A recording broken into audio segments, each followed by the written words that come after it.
নমস্কার বন্ধুরা, all in one চ্যানেলে আপনাদের সবাইকে স্বাগত জানাই। আশা করি সবাই ভালো আছেন, সুস্থ আছেন। আমিও ভালো আছি। আমি আজকে আপনাদের কাছে একটা রেসিপি নিয়ে হাজির হয়েছি, যেটা অত্যন্ত জনপ্রিয় ও অতি পরিচিত। রেসিপিটি হলো ছোট্ট আলুর দম। এই শীতকালে আমরা ছোট আলুর দম খাই না এমন লোক বাঙালিরা বোধহয় নেই। এটা খুবই জনপ্রিয় আর খুবই চটপট হয়ে যায়, খেতেও হয় দুর্দান্ত। তার জন্য আমি প্রথমে নিয়েছি একদম ছোট ছোট আলু, 500 গ্রামের মতো হবে।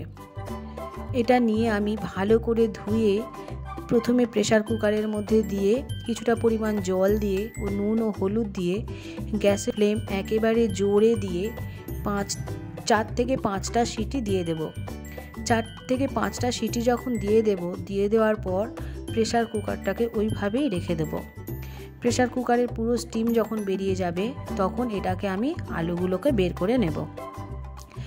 গ্যাসের মধ্যে ওটা সিদ্ধ হতে থাক, আমি ততক্ষণ যা যা লাগবে আলুর দম করার জন্য সেগুলো একটু রেডি করে নিই। পেঁয়াজ নিয়েছি বড় সাইজের 2টো। পেঁয়াজটাকে প্রথমে রাফলি চপ করেছি, তারপরে একটা মিনি চপার মেশিনের মধ্যে দিয়ে আমি এটাকে চপ করে নেব। এতে খুব ভালোভাবে চপ হয়ে যায়। দেখুন, এটা খুব ভালোভাবে চপড হয়ে যায়, একদম মিহি মিহি করে কুচানো হয়ে যায়। দেখুন কত সুন্দর কুচানো হয়ে গেছে। এটা হয়ে গেল। এবার আদা নিয়েছি 2 গাঁটের মতো। আদাটাকে প্রথমে ছুরি দিয়ে কুচো কুচো করে নেব। বলে রাখি, আমি এখানে আদা রসুন সবগুলোই কুচো কুচো করে দেব, একদম মিহিভাবে বেটে দিইনি।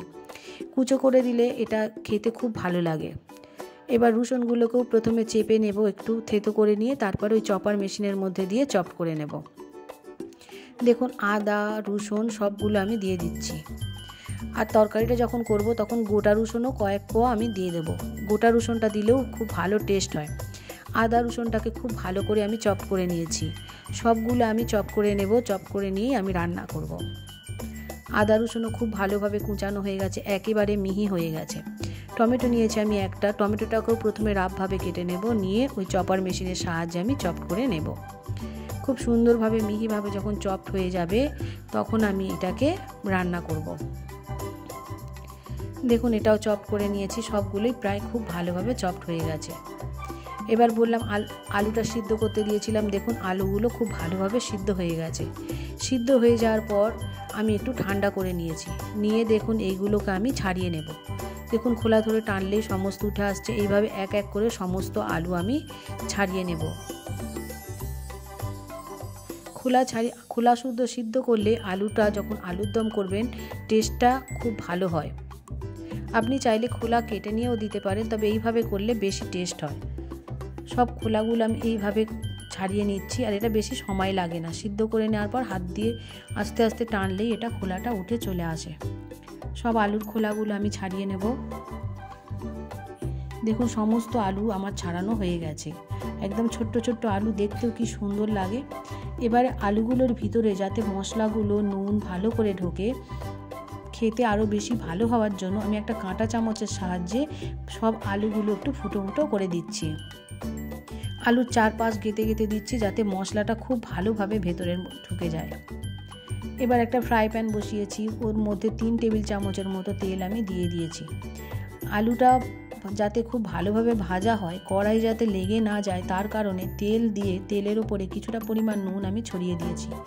এই নুনটা দিলে তাহলে আলু আর কড়ার মধ্যে লেগে যাবে না, আর আলুটা খুব ভালোভাবে গোল্ডেন কালার হয়ে ভাজা হবে। আলুটা দিয়ে একটু হলুদও দিয়ে দিয়েছি যাতে ভাজাটা খুব ভালোভাবে হয়।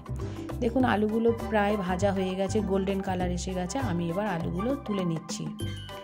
আলুগুলো ঠিক এই গোল্ডেন কালার করেই ভেজে নেবেন, তবে খেতে সুন্দর হবে। দেখুন, সমস্ত আলুগুলো ভাজা হয়ে গেছে, আমি তুলে নিচ্ছি। একটা বোলের মধ্যে তুলেও নিয়েছি। এবার যে তেল থাকবে ওই তেলের মধ্যেই আমি রান্নাটা করব। সেই কারণে প্রথমেই আমি একটু বেশি তেল দিয়েছি। পরে যদি মনে হয় দিতে পারেন, তবে না দিলেও হবে। এবার কড়াতে যে তেল ছিল ওই তেলের মধ্যে 2টো তেজপাতা আমি ফোড়ন দিয়েছি। তেজপাতা দেওয়ার পর 2টো কাঁচা লঙ্কাও ওই তেলের মধ্যে আমি দিয়ে দেব। কাঁচা লঙ্কা দেওয়ার পর আমি বলেছিলাম এই রান্নায় আমি কুচানো রসুন দিলেও কয়েক কোয়া গোটা রসুন দেব।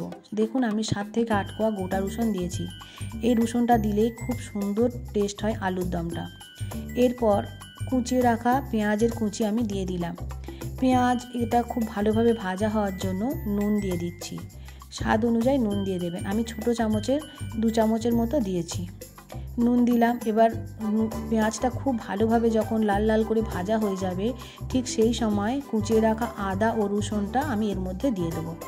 আদা রসুনটাও খুব ভালোভাবে যখন ভাজা ভাজা হয়ে যাবে, তখন ওর মধ্যে টমেটোটা দেবেন। টমেটোটা যদি আগে দিয়ে দেন তাহলে ভালো ভাজা হবে না, কাঁচা একটা গন্ধ আসতে পারে।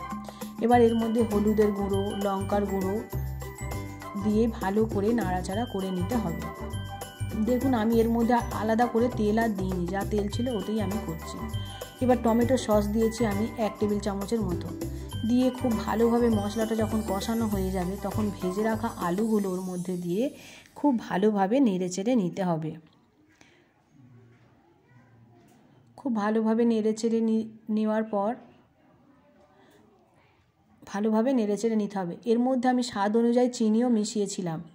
এবার খুব ভালোভাবে যখন নাড়াচাড়া করে যখন কষানো হয়ে যাবে, তখন এর মধ্যে আপনি প্রয়োজন মতো জল দেবেন। 1 কাপের মতো জল দিলেই হবে। আমি প্রথমে কিছুটা জল দিয়েছি, পরে আরও কিছুটা জল আমি এর মধ্যে দিয়েছি। আমি নুন দেওয়ার পরে চিনি দিয়েছিলাম, সেটা আমি তখন বলতে ভুলে গিয়েছিলাম।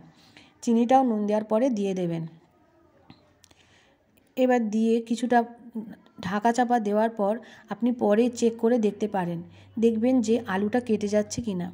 আলুটা দেখুন খুব ভালো করে সিদ্ধ হয়ে গেছে। যেহেতু আগেই সিদ্ধ করা ছিল, তাই আর বেশি সিদ্ধ সময় দিতে লাগবে না।